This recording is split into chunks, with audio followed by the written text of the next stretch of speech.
امام الانبیاء محمد الرسول اللہ صلی اللہ تعالی علیہ وسلم مدینہ منورہ پہنچتے ہیں.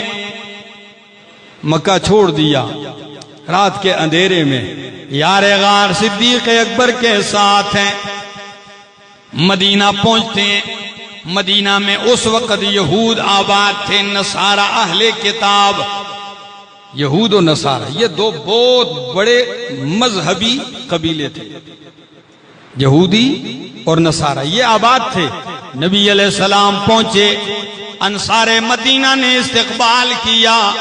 خبر پورے مدینہ میں پھیل گئی کہ مکہ سے امام الانبیاء تشریف لا چکے ہیں. تو یہود کے بہت بڑے عالم ہیں عبداللہ بن سلام. کیا نام ہے؟ یہ یہود کے بہت بڑے عالم ہیں تورات کے.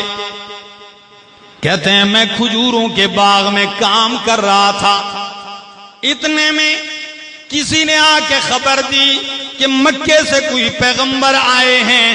سارے انصار ان کے ارد گرد جمع ہیں، بڑا ہجوم ہے.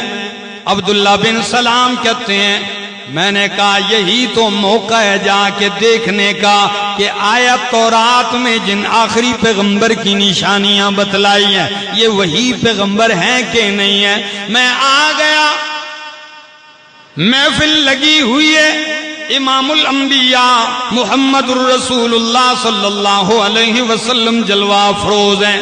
میں آیا سامنے.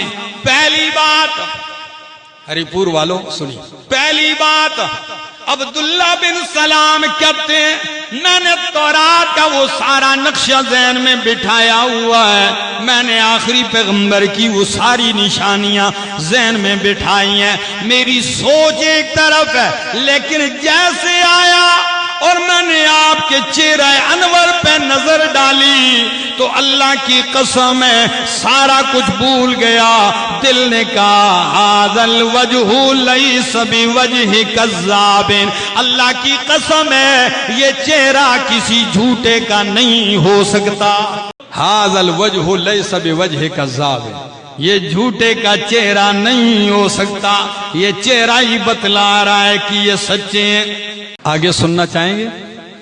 ذرا دیکھیے، ایمان تازہ کیجیے. فرماتے ہیں قریب آیا تو جو آپ کی تعلیمات میرے ذہن میں آئیں، سب سے پہلی بات جو میں نے نبی کریم علیہ السلام سے سنی، عجیب اتفاق ہے، عجیب اتفاق ہے.